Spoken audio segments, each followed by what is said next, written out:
এই platinum jubilee অনুষ্ঠানে সবাইকে আমি স্বাগত জানাই।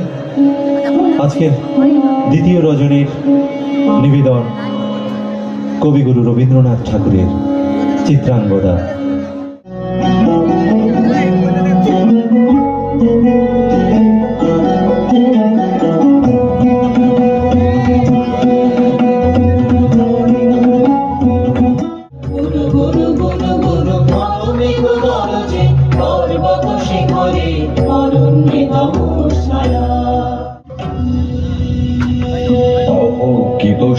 স্পর্ধা অর্জুনে যে করে অশ্রদ্ধা, সে কোনখানে পাবে তার আশ্রয়?